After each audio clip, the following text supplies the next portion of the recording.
Hello, and welcome to episode 28 of Sorastro's Star Wars Legion painting series. In this episode, we're going to paint the MagnaGuards from Atomic Mass Games' Star Wars Legion.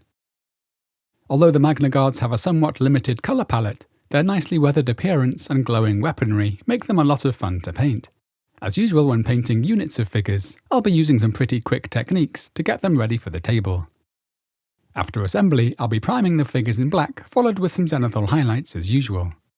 Next I'll be using some contrast colours to provide the main tones for the droids and the weapons, and for the cloaks I'll be doing some rough wet blending, followed with some sketchy highlights to add to the weathered appearance. For the finishing touches we can add some metallic chips and highlights, some nice easy glowing effects, and some additional weathering. Let's begin.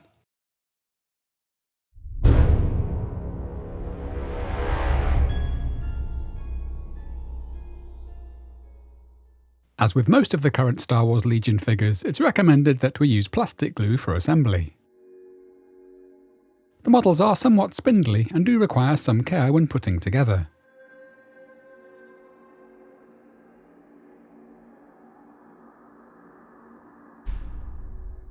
As most of the joints don't lock into a single strict position, it's worth checking that the legs are positioned in such a way as to allow the figure to properly stand.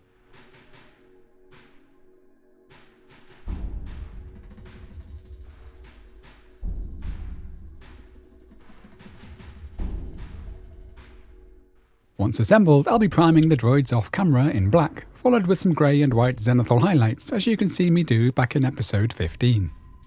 And because I'll be applying some fairly translucent base colours in a moment, here you can see me applying a white dry brush to really help sharpen the details and edges. We can also use a regular brush to ensure we've really maxed out the edge highlights.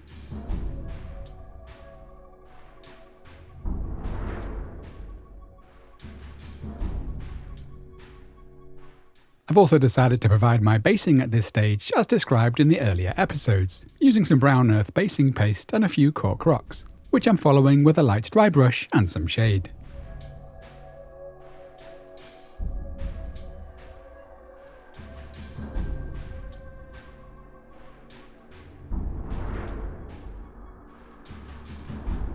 Let's now add some colour to the droids.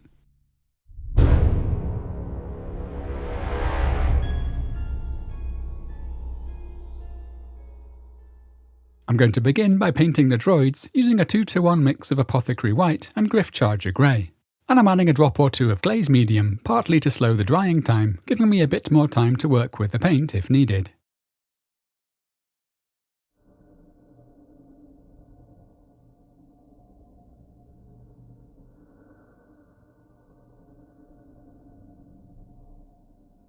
The aim here, of course, is to easily shade all of the recesses, whilst allowing the raised edges and details to remain nice and bright, with some pretty smooth transitions in between.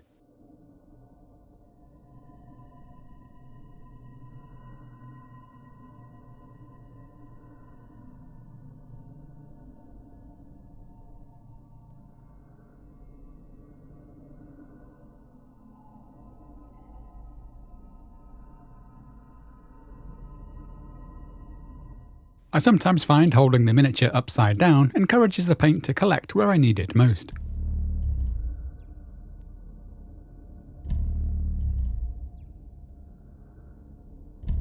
Once I've covered the entire area, I'm now just soaking some of the paint up from the places that I'd like to appear highlighted, or anywhere it happens to have pooled a little too heavily.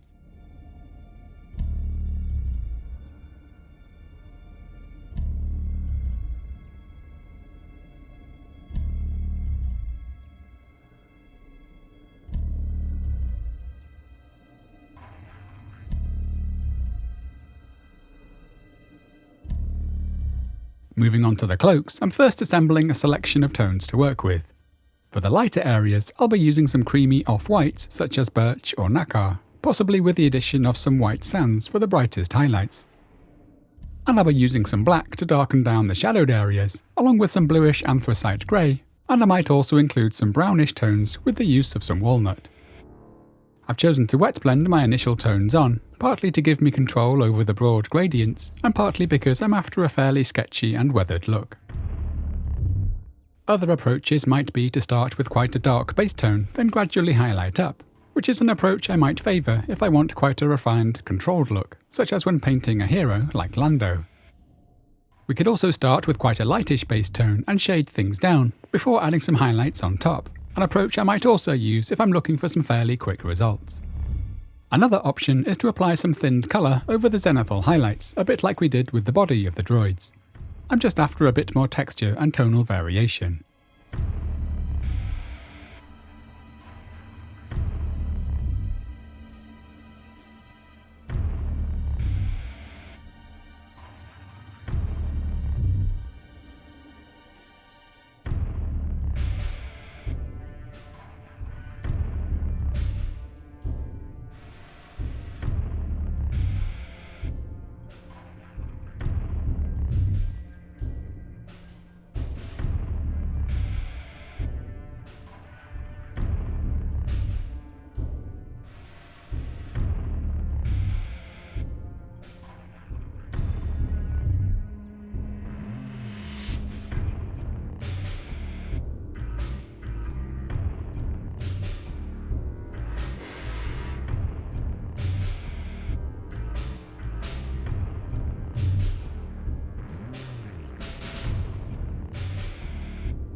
This is how things look once I've sketched in the initial tones.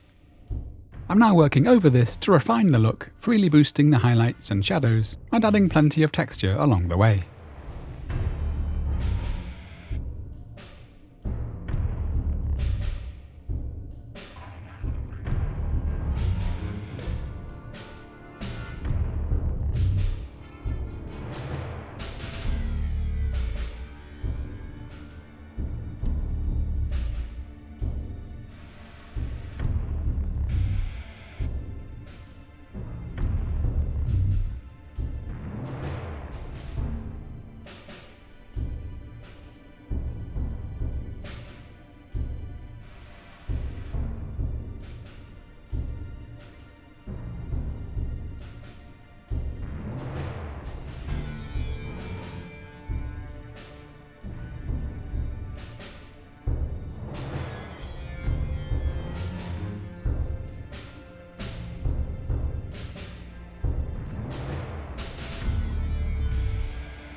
I'm also adding some dark lining where cloth meets metal.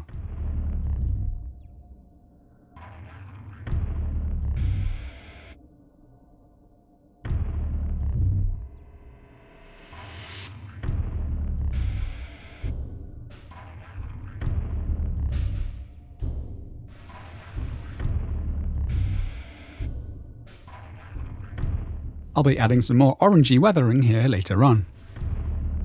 Next I'm going to paint all of the weapons using a roughly equal mix of black Templar and Gryph-Charger Grey.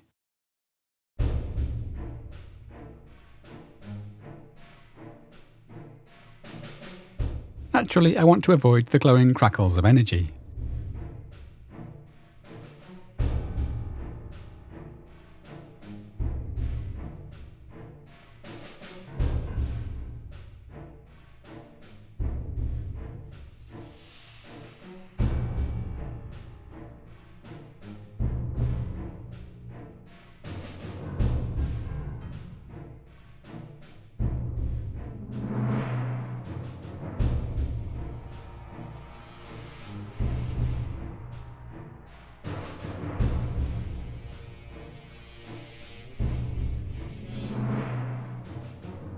Finally, I'm giving all of the glowing elements an undercoat of pure white.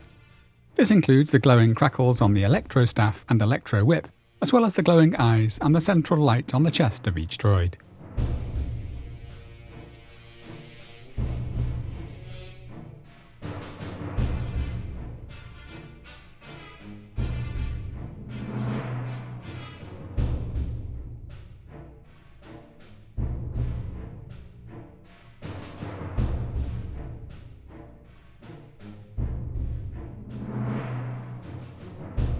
We're now ready to add our finishing touches.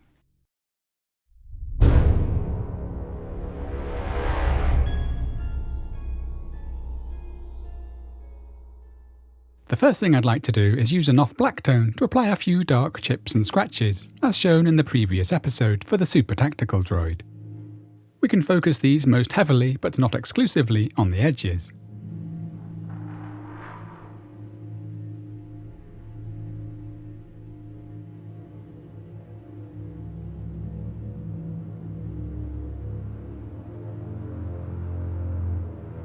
I'm then using a mix of ivory and my lightest silver, speed metal, to add some markings on top, along with plenty of additional chips and edge highlights.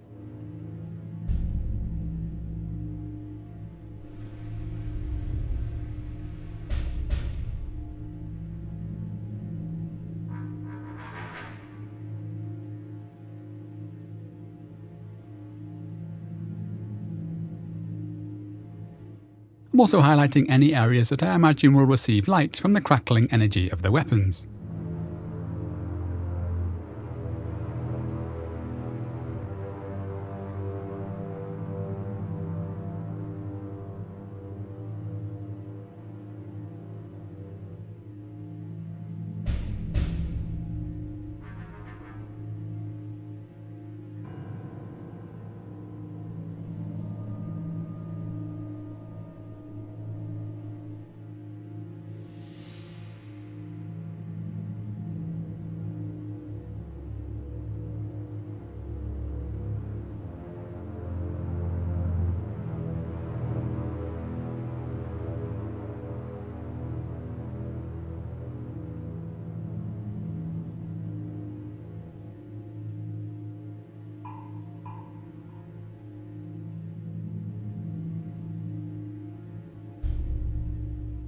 For the unit leader, I've chosen to add some chipped blue paint using Scalecolor's navy blue.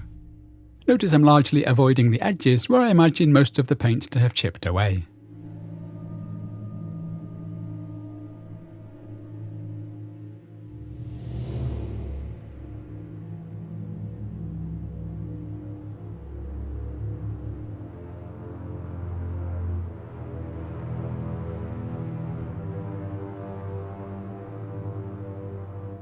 I'm now applying the semi-metallic chips and highlights just as before.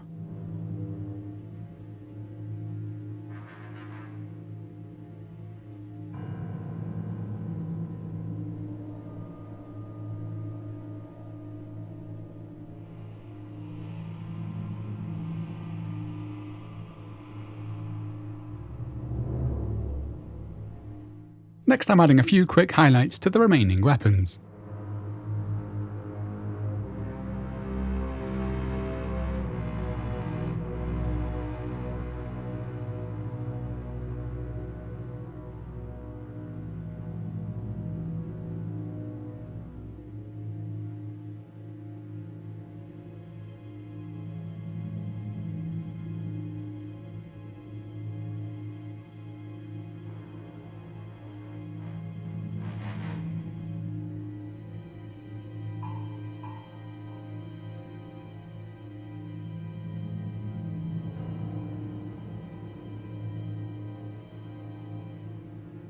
With that done, I'm now going to colour the glowing eyes and the light on the chest, using Vallejo's Fluorescent Red mixed with a little magenta.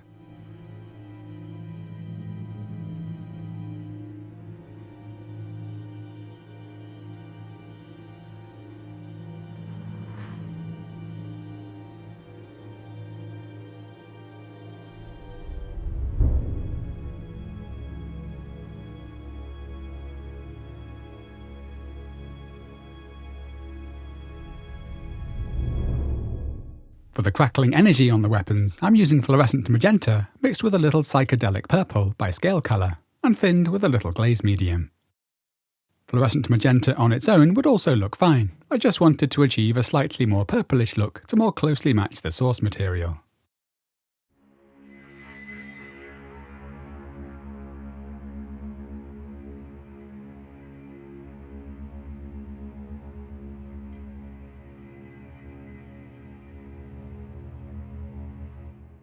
I'm now thinning this down quite a bit more and using it to tint various parts of the droids that might catch light from the glowing energy.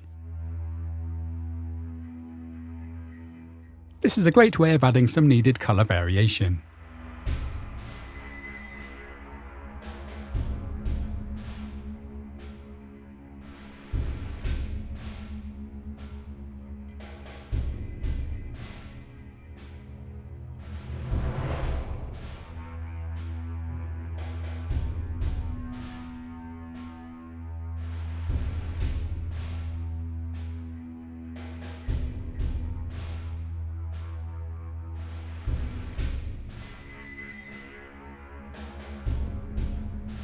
The other easy way of adding colour interest is through the use of some additional weathering, as I'm doing here with some orange leather.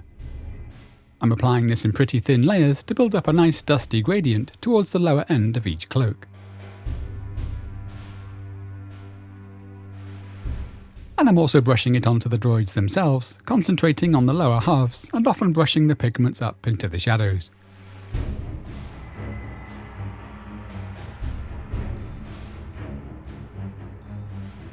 I'm also brushing some of this onto the weapons.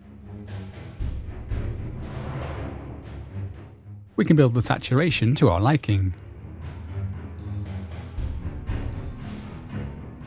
The MagnaGuards have one more optional detail, which is the thin design that runs around the top of the cloaks.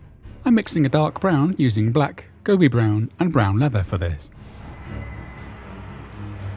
It's quite a delicate design, so I'd be prepared to do some tidying up if you decide to include it.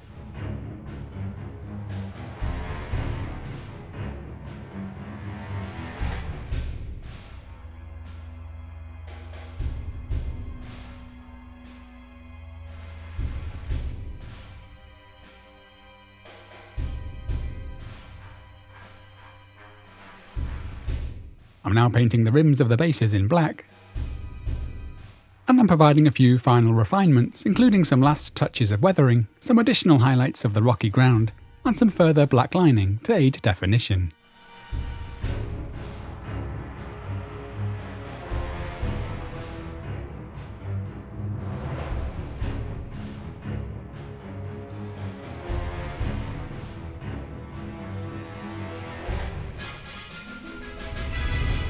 And this completes the MagnaGuards.